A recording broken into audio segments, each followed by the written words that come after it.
আসসালামু আলাইকুম। প্রিয় দর্শক, অন্য মঞ্চের আলাপচারিতায় আপনাদের সকলকে আমন্ত্রণ জানাচ্ছি।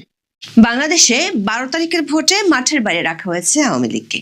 তবে দলটি ভোটের যুদ্ধে না থেকেও যে বড় প্রাসঙ্গিক সে খবর প্রকাশিত হয়েছে একাধিক গণমাধ্যমে। দেশটির ৩০০ আসনের বেশিরভাগই জয় পরাজয়ের বড় ফ্যাক্টর এখন আওয়ামী লীগের ভোট ব্যাংক। সে কারণে দলটির সমর্থকদের ভোট নিজেদের বাক্সে টানতে দুই প্রধান প্রতিপক্ষ বিএনপি ও জামাতে ইসলামী যে কৌশল নিয়েছে তা দেখে দাদা ঠাকুরের গানের কথাই মনে পড়ে যেতে পারে।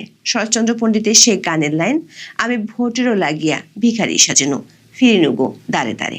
তবে বিএনপি ও জামাতের জন্য দুঃসংবাদ দিচ্ছে আওয়ামী লীগের শীর্ষ নেতৃত্বের সবশেষ বৈঠকের সিদ্ধান্ত। দলটির সূত্রে জানা গেছে ৯ ফেব্রুয়ারি কলকাতায় অনুষ্ঠিত আওয়ামী লীগের প্রেসিডিয়াম কমিটির বৈঠকে বাংলাদেশের ১২ ফেব্রুয়ারি ভোটকে ঘিরে ৩টি সিদ্ধান্ত হয়েছে। এই সিদ্ধান্তগুলো দলটির নেতারা দেশে থাকা নিজ নিজ এলাকার নেতাকর্মীদের পাঠিয়ে দিচ্ছেন। সূত্রগুলো বলছে, এসব সিদ্ধান্ত হওয়া সত্ত্বেও বিভিন্ন আসনের প্রার্থীরা আওয়ামী লীগের ভোটের জন্য নিজ নিজ এলাকার নেতাদের সাথে যোগাযোগ করছেন। দেশের বাইরে থাকা নেতারা নিজ নিজ এলাকার প্রার্থীদের আশ্বাস দেওয়ার কথাও জানা গেছে। অন্যদিকে সরকার একাধিক সূত্র বলছে, আওয়ামী লীগের ভোটাররা যদি ভোট দিতে না যায় তাহলে গোপালগঞ্জ সহ বেশ কিছু জেলার আসনে কেন্দ্রে ভোটারদের খুঁজে না পাওয়া যেতে পারে। তবে এমন আশঙ্কায় সরকার একদিকে চিন্তিত হলেও অন্যদিকে সরকার একটি পক্ষ তাতে খুশিও হচ্ছে।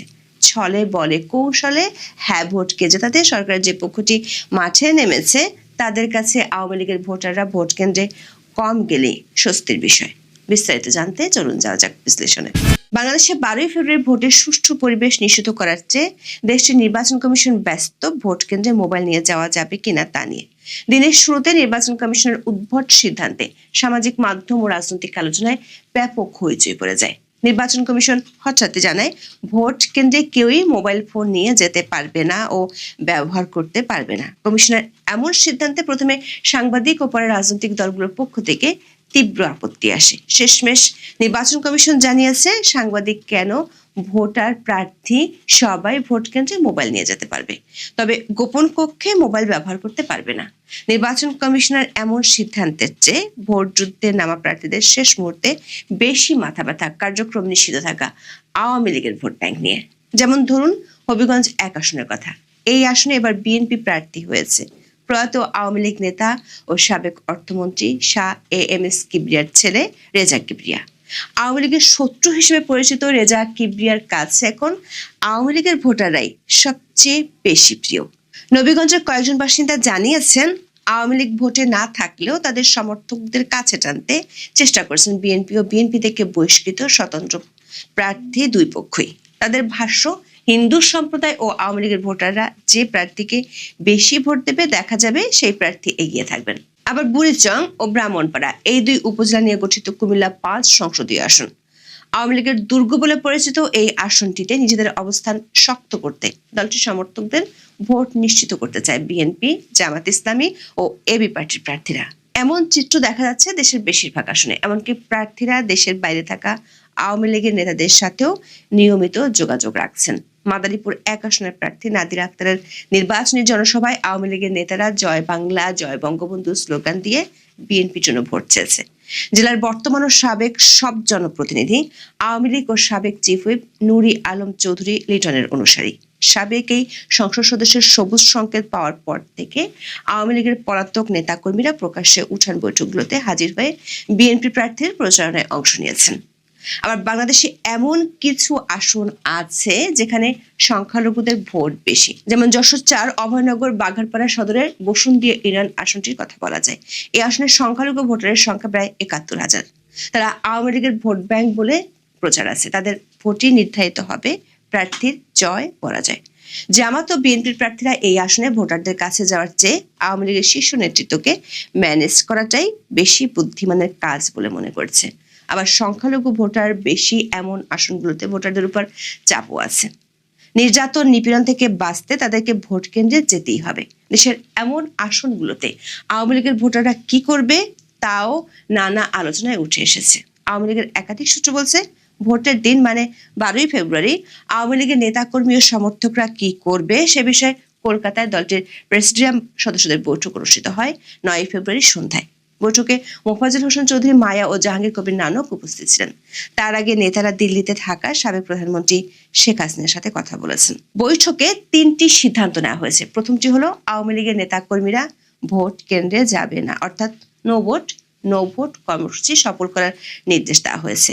দ্বিতীয়টি হলো কোনো কারণে, বিশেষ করে নির্যাতন ও নিপীড়ন থেকে বাঁচার জন্য যদি ভোট কেন্দ্রে যেতে হয় তাহলে গণভোটের ব্যালটে না ভোট দেয়া। তৃতীয়টি হলো সংসদ নির্বাচনের ব্যালটে ভোট এমন ভাবে দেয়া যাতে সেটি বাতিল হয়ে যায়। তবে দলটির পক্ষ থেকে স্থানীয় পর্যায়ে নির্দেশ দেওয়া হয়েছে কোনোভাবেই যেন স্বাধীনতা বিরোধী কোনো শক্তিকে ভোট দেয়া না হয়। দলীয় এই সিদ্ধান্ত স্থানীয় নেতাকর্মীদের কাছে পাঠাচ্ছেন দলটির নেতারা। দর্শক, ভোট বর্জনের ডাক আওয়ামী লীগ তফসিল ঘোষণার পর থেকে দিয়েছে। আওয়ামী লীগের এমন সিদ্ধান্তে দুই প্রধান দলের প্রার্থীরা যেমন চিন্তিত, তেমনি ভাবনায় পড়েছে সরকার একটি পক্ষ। প্রশ্ন হলো, সবার নজরে কেন আওয়ামী লীগ ভোটাররা? সেই প্রশ্নের উত্তর রয়েছে দলটির প্রাপ্ত ভোটের ইতিহাসে। শেখ হাসিনার আমলে হওয়া গত 3টি ভোটে তো বটেই, বাংলাদেশের সবকটি ভোট নিয়ে হেরো পক্ষের হাজারো নালিশ রয়েছে। 2001-এর 1 অক্টোবর বাংলাদেশের 8ম জাতীয় সংসদ নির্বাচনে শেখ হাসিনার দল 300টি আসনের মধ্যে মাত্র 62টি আসন পেয়েছিল, কিন্তু ভোট পেয়েছিল 40.13%। মাত্র 1% বেশি ভোট পেয়ে এবং সেই সময় শরিক জামাতের ভোটের জোরে 2/3 সংখ্যাগরিষ্ঠতা পায় খালেদা জিয়া নেতৃত্বাধীন জোট। নির্বাচন পর্যবেক্ষকরা বলছেন, আওয়ামী লীগ মাঠে না থাকায় এই বিপুল পরিমাণ ভোটকে সুইং ভোট হিসেবে ধরা হবে। প্রতি নির্বাচনে এই সুইং ভোট থাকে 2 থেকে 7%। পর্যবেক্ষকরা মনে করেন বাংলাদেশে এবার প্রায় 40% ভোট সুইং ভোট হয়ে যেতে পারে শুধু আওয়ামী লীগের ভোট ব্যাংকের জন্য। এই ভোটকে পকেটে টানতে স্বাভাবিকভাবেই কোমর বেঁধে নেমেছে ভোটের মাঠে প্রতিদ্বন্দ্বিতা করছে এমন সব পক্ষ। একাধিক জনমত জরিপেও এই তথ্য উঠে এসেছে। একটি জরিপে বলা হয়েছে আওয়ামী লীগের 48% ভোটার এবার বিএনপিকে ভোট দেবেন। Uncovering public pulse finding from a nationwide survey শীর্ষক মতামত সমীক্ষা রিপোর্টে এই চিত্র পাওয়া গিয়েছে। কিন্তু এই ভোটাররা যদি ভোট দিতে না যায় তাহলে ভোট কাস্টিং এর হারে ব্যাপক ধর্ষণা। সরকার একাধিক গোয়েন্দা সংস্থার রিপোর্টে বলা হয়েছে গোপালগঞ্জ, মাদারীপুর, শরীয়তপুর, এমনকি বরিশাল ও রংপুরের বেশ কয়েকটি আসনে কাস্টিং ভোটের হার দেখে লজ্জা পেতে হতে পারে। যদি নির্বাচনে চাপ প্রয়োগ করা না হয় এবং কোনো ধরনের কারচুপি না হয় তাহলে এসব জেলার আসনে ভোটের হার কমে যাবে। তবে সরকারের যে পক্ষটি যে কোনো মূল্যে গণভোটে হ্যাকে জয়যুক্ত করতে চায় তারা বিষয়টিকে ইতিবাচক হিসেবে দেখছে। সরকারের ধারণা, আওয়ামী লীগের ভোটাররা কেন্দ্রে গেলে ভোটার হার বেড়ে যাবে, সেক্ষেত্রে বিপদ হবে জুলাই সনদের। তখন না ভোটকে ঠেকাতে সরকারকে অতীতের মতোই কারচুপির আশ্রয় নিতে হতে পারে। সরকার একটি সংস্থা রিপোর্টে বলা হয়েছে আওয়ামী লীগের ভোটাররা ভোট দিতে গেলে সংসদীয় নির্বাচনের ব্যালটে বাতিল ভোটের সংখ্যা অনেক বেশি হতে পারে। সেটি হলে প্রথমবারের মতো বাতিল ভোটের সংখ্যা একটি রেকর্ড করতে পারে, যেটি হয়তো অধ্যাপক ইউনূসের ঐতিহাসিক নির্বাচনকে নতুন মাত্রা দিবে। এখন এই পর্যন্ত। আসসালামু আলাইকুম। সাবেক সেনাপ্রধান জেনারেল ইকবাল করিম ভূঁইয়ার নানান ধরনের কর্মকাণ্ড, নানান ধরনের বক্তব্য, লেখালেখিতে বেশ আগে থেকেই মানুষের মধ্যে নানান ধরনের সন্দেহ, সংশয়, নানান ধরনের প্রশ্ন এবং রহস্যের সৃষ্টি হয়েছে। তিনি কাদের হয়ে মাঠে নেমেছেন, কাদের ষড়যন্ত্র বাস্তবায়ন করতে চান, কি মিশন নিয়ে তিনি খুব জোরেশোরে এখন নানান ধরনের বক্তব্য দিচ্ছেন, কর্মকাণ্ড নেমেছেন, বিতর্কিত কর্মকাণ্ডে, এবং পুরো সেনাবাহিনীকেই যে ডিস্টেবিলাইজ করার জন্য বিশেষ ষড়যন্ত্রের অংশ হিসেবে তিনি নিজেকে ব্যবহার করছেন, এ কথা মোটামুটি অনেকের কাছে স্পষ্ট। রোববার আওয়ামী লীগ সরকারের সময় গুম এবং খুনের ঘটনায় সাবেক সেনা কর্মকর্তা মেজর জেনারেল অবসরপ্রাপ্ত জিয়াউল আহসানের বিরুদ্ধে করা মানবতা বিরোধী অপরাধের একটি মামলায় প্রথম সাক্ষী হিসেবে তিনি উপস্থিত হলেন আন্তর্জাতিক যুদ্ধ অপরাধ ট্রাইব্যুনালে। সেটা তিনি হতেই পারেন, কিন্তু সেখানে তার যে সাক্ষ্যের ধরন তাতে মনে হচ্ছে যেন শুধুমাত্র জেনারেল জিয়াউল আহসানের বিচার নিশ্চিত করাই তার উদ্দেশ্য নয়, পুরো সেনাবাহিনীকে দেশবাসীর সামনে একটা ভয়ঙ্কর বাহিনী হিসেবে পোর্ট্রেট করার একটা নীল নকশা তার বক্তব্যের মধ্যে। তিনি সেনাবাহিনীর বিরুদ্ধে যে বক্তব্য দিলেন তাতে মনে হচ্ছে যে আন্তর্জাতিক অপরাধ ট্রাইব্যুনাল তাকে সেনাবাহিনীর বিরুদ্ধে সাক্ষী হিসেবে ডেকেছেন। সেনাবাহিনীর সবাই খারাপ, পুরো সেনাবাহিনী কলঙ্কিত, জঘন্য, একমাত্র তিনিই ফেরেশতা। তিনি যে কতখানি ফেরেশতা আমি আমার এই বক্তব্যে তার কিছু উদাহরণ আপনাদের সামনে তুলে ধরতে চাই, এবং তিনি যে বক্তব্য দিয়েছেন তার চুম্বক অংশ একটু আপনাদের শোনাতে চাই। তিনি যে বক্তব্য দিয়েছেন আমাদের মনে রাখতে হবে যে এটি সাধারণ কোনো সেমিনার, সিম্পোজিয়াম বা সভা সমাবেশে বক্তব্য নয়। একটা বিশেষ আদালতের বিচারকদের সামনে তিনি তার বক্তব্য তুলে ধরছেন, এটুকু আমাদের মাথায় রাখতে হবে। তিনি প্রথমেই বলছেন যে আমি সেনাবাহিনীর সদস্যদের মধ্যে গুম ও খুনের সংস্কৃতি কিভাবে গড়ে উঠেছে সে সম্পর্কে সাক্ষ্য দিতে এসেছি। তিনি গেছেন জেনারেল জিয়াউল হাসানের বিরুদ্ধে কথা বলতে, অথচ শুরু করছেন সেনাবাহিনীর সদস্যদের গুম এবং খুনের সংস্কৃতি নিয়ে তার বক্তব্য উপস্থাপনের বিষয়ে। তিনি বলছেন সেনাবাহিনীতে খুনের সংস্কৃতি অনেক আগে থেকেই ছিল, গুমের সংস্কৃতি গড়ে উঠেছে পরে, প্রকৃতপক্ষে স্বাধীনতার পর থেকেই খুনের সংস্কৃতি শুরু হয়েছে। আচ্ছা, খুনের সংস্কৃতি বলতে উনি কী বোঝাতে চেয়েছেন? আমরা যদি দেশের ইতিহাসে সবচেয়ে বড় দুই যে হত্যাকাণ্ড, বঙ্গবন্ধু হত্যাকাণ্ড এবং সাবেক রাষ্ট্রপতি জেনারেল জিয়াউর রহমানের হত্যাকাণ্ড, তার সঙ্গে সেনাবাহিনীর কতিপয় মুষ্টিমেয় কিছু কর্মকর্তা বা কিছু সেনা সদস্য জড়িত ছিলেন, এ কথা আমরা সবাই জানি। সেই জায়গা থেকে আমরা প্রশ্ন উত্থাপন করতে পারি কোনো অবস্থাতে যে পুরো সেনাবাহিনী এই সব হত্যাকাণ্ডের পেছনে দায়ী? অবশ্যই সেনাবাহিনী নানান কারণে বিতর্কিত, কিন্তু তিনি ঢালাওভাবে একেবারে আমাদের যে সেনাবাহিনী মুক্তিযুদ্ধের মধ্য দিয়ে গড়ে উঠেছে সেই সেনাবাহিনীকেই বিতর্কিত করছেন সজ্ঞানে। তিনি বলছেন, মানে তিনি যে বর্ণনাগুলো দিয়েছেন তার মধ্যে সবচেয়ে ভয়ঙ্কর যে বক্তব্যটি দিয়েছেন তা হচ্ছে এই সেনা সদস্যদের প্রত্যেকের কাছে প্রাণঘাতী অস্ত্র থাকে এবং তাদের প্রশিক্ষণ এক গুলি এক শত্রু নীতির উপর পরিচালিত হয়ে থাকে। বস্তুত এটি না হলে সেনাবাহিনী কখনো যুদ্ধ করতে পারবে না। এজন্য প্রশিক্ষণকালে, খেয়াল করুন, এজন্য প্রশিক্ষণকালে সেনা সদস্যদের ডিহিউম্যানাইজ করা হয়। মানে কি? প্রত্যেককেই অমানুষ হিসেবে গড়ে তোলা হয় সেনাবাহিনীতে যখন যারা সেনা সদস্যরা ট্রেনিং নিতে যান। তারা ধীরে ধীরে মানুষকে মানুষ মনে করা ভুলে যায়, মানুষকে টার্গেট বলতে শুরু করে। ফায়ারিং রেঞ্জে মানুষ আকৃতির টার্গেটের উপর গুলি করে তাদের মানুষ হত্যার মনস্তাত্ত্বিক বাধা দূর করা হয়। আমি প্রথমবারের মতন এমন মন্তব্য শুনলাম সেনা সদস্যদের প্রত্যেকের বিরুদ্ধে, এবং এই ধরনের ট্রেনিং দেওয়া হয় এর আগে আমরা নিশ্চিতভাবে কখনো জানতাম না। তাদেরকে কঠোর মনোভাবের এক একজন সদস্য হিসেবে গড়ে তোলা হয়, কিন্তু তাদেরকে মানবিক মানুষ হিসেবে গড়ে তোলা হয় না। এটি তিনি কোথায় পেলেন? এর জন্য তাকে জবাবদিহি করতে হবে।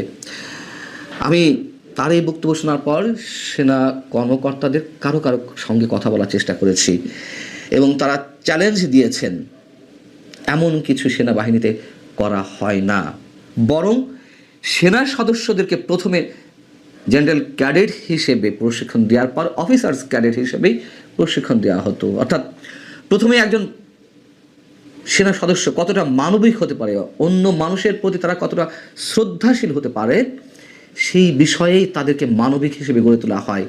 এটিকে বলা হয় জেনারেল ক্যাডেট।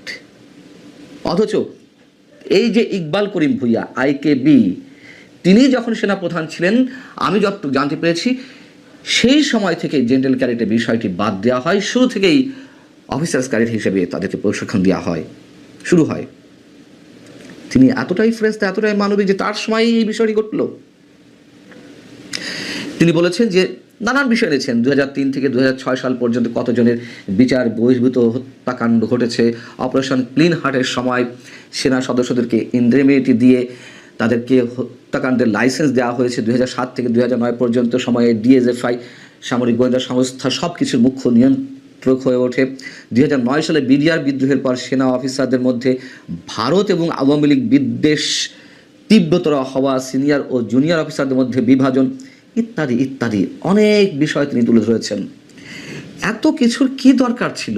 তিনি জেনারেল জিয়াউল আহসান যদি সত্যিই অপরাধী হয়ে থাকেন, যদি সত্যিই গুম খুনের সাথে জড়িত হয়ে থাকেন, তিনি যেসবের প্রত্যক্ষদর্শী, তার হাতে যেসব তথ্য প্রমাণিত আছে সেইগুলোই তুলে ধরবেন, তা না তিনি ইতিহাস শোনাতে গেছেন বিচারকদেরকে। এবং জেনারেল জিয়াউল হাসানের বিষয়ে আমি এর আগে একটি মন্তব্য করেছি আমার একটি কন্টেন্টে। তিনি কতটুকু অপরাধী, কতটুকু নিরপরাধ আমি সে ব্যাখ্যা যাচ্ছি না, কিন্তু এই যে আন্তর্জাতিক অপরাধ ট্রাইব্যুনালের chief prosecutor mister Tajul Islam, তিনি একটি সভাতে ওপেন মন্তব্য করলেন যে জেনারেল জিয়া নাকি 1000-এরও অধিক হত্যা করেছে। মানে তিনি সকালে, বিকালে, রাতে, খাওয়ার পর বা খাওয়ার আগে একটা করে মানুষ মারতেন। কিন্তু এই ট্রাইব্যুনালে তার বিরুদ্ধে অভিযোগ আনা হয়েছে 101টি অথবা শতাধিক হত্যাকাণ্ডের। আগেরগুলো কোথায় গেল? যে সহস্রাধিক হত্যাকাণ্ড ঘটিয়েছেন। যাই হোক, সে অন্য বিষয়।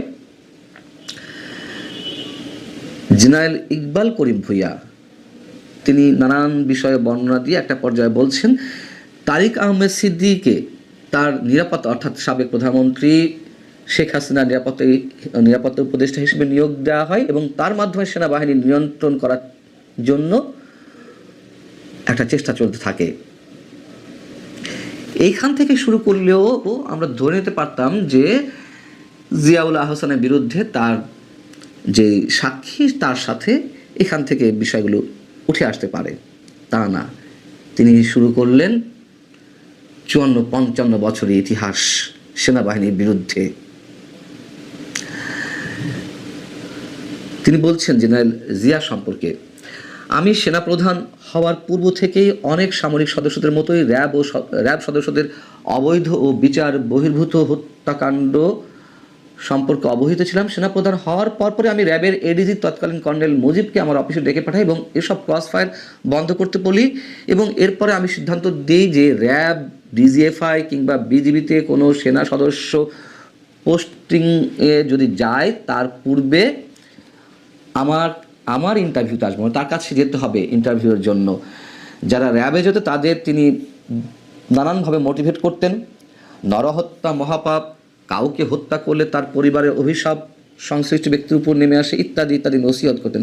আরে নসিহতের জায়গা তো এটি নয়, এটি তো অ্যাকশনের জায়গা।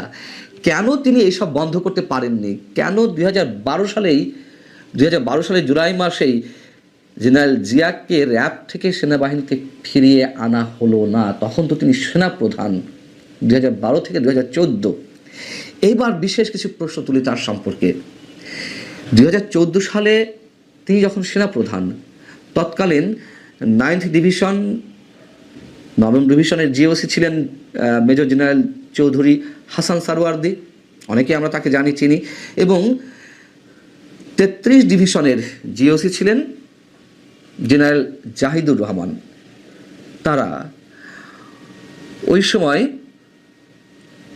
কাঁচপুরে, ঢাকার কাঁচপুর ব্রিজের পাশে শীতকালীন সেনা অনুশীলন যখন চলছিল, তখন একটা পর্যায়ে জেনারেল ইকবাল করিম ভূঁইয়াকে এই দুই জিওসি বলছিলেন, তৎকালীন জিওসি, যে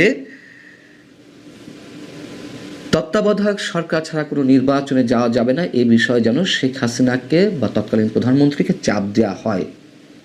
যদি এটি না হয়, সেনাবাহিনী নির্বাচন সংক্রান্ত কোনো কাজে যাবে না বা কোনো ধরনের এই ধরনের নির্বাচনের সমর্থন সেনাবাহিনী থাকবে না, যেন এটি শেখ হাসিনাকে বোঝানো হয় এবং বোঝাতে সক্ষম হন ইকবাল করিম ভূঁইয়া। তিনি তো কিছু করেননি, যেহেতু বহাল তবিয়তে ছিলেন। 2014 ইলেকশনের সময় তিনি ছিলেন। বরং এই পরামর্শ দেওয়ার কারণে জেনারেল চৌধুরী হাসান সারওয়ার্দী এবং জেনারেল জাহিদুর রহমানকে সেখান থেকে, মানে দুজনকেই কমান্ড থেকে সরিয়ে দেওয়া হলো, যেটি শোনা যায়। এবং আরও একটি বিষয় হচ্ছে, যখন তিনি কোয়ার্টার মাস্টার জেনারেল ছিলেন কিউএমজি সেনাপ্রধান হওয়ার আগে, সাবেক প্রধানমন্ত্রী বেগম খালেদা জিয়াকে তার সরকারি বাসভবন থেকে উচ্ছেদ করা হলো শেখ হাসিনা সরকারের সময়। এই উচ্ছেদ প্রক্রিয়া এবং মইনুল হোসেন রোডের ওই বাড়িতে যে কমপ্লেক্স গড়ে উঠেছে, বহুতল ভবন গড়ে উঠেছে, সেই প্রক্রিয়াটি সম্পূর্ণ করেছেন এই জেনারেল ইকবাল করিম ভূঁইয়া এবং সম্ভবত তার পুরস্কার হিসেবে তিনি সেনাবাহিনীর শীর্ষ পদটি বাগিয়ে নিতে পেরেছিলেন। এই যে তিনি পুরো বাহিনীর বিরুদ্ধে আদালতের কাঠগড়ায় দাঁড়িয়ে এই যে নানান বিষয় উত্থাপন করলেন, এটা তো রেকর্ড হয়ে থাকবে, খুব স্বাভাবিক। এবং তিনি এখন যে ফেরেশতা তুল্য কথাবার্তা বলছেন, তিনি তখন কেন, যখন সেনাপ্রধান ছিলেন তখন কেন রিভল্ট করতে পারেননি? রিভল্ট বলতে আমি বলছি যে তিনি চাকরি ছেড়ে দিয়ে সংবাদ সম্মেলন করতে পারতেন, জাতির উদ্দেশ্যে সব কিছু জানাতে পারতেন। একটা চাকরি বাঁচানোর জন্য তিনি এই যে এক যুগ পরে সেই কথাগুলো বলছেন, কি উদ্দেশ্যে? বিশেষ কোনো ষড়যন্ত্র অবশ্যই রয়েছে এবং পুরো বাহিনীকে একেবারে বিতর্কের মধ্যে ফেললেন বা ফেলছেন। আমি আবারও বলি, সেনাবাহিনীর কিছু কিছু কর্মকর্তার কারণে অনেক ধরনের অঘটন ঘটেছে, বিতর্কিত কর্মকাণ্ড ঘটেছে। সেটি আবারও বলি, বঙ্গবন্ধু হত্যাকাণ্ড থেকে শুরু করে এই যে গুম খুন হতে পারে, কিন্তু পুরো বাহিনী নিশ্চয়ই নয়, যে বাহিনী আমাদের সার্বভৌমত্বের প্রতীক। ভালো থাকুন সবাই।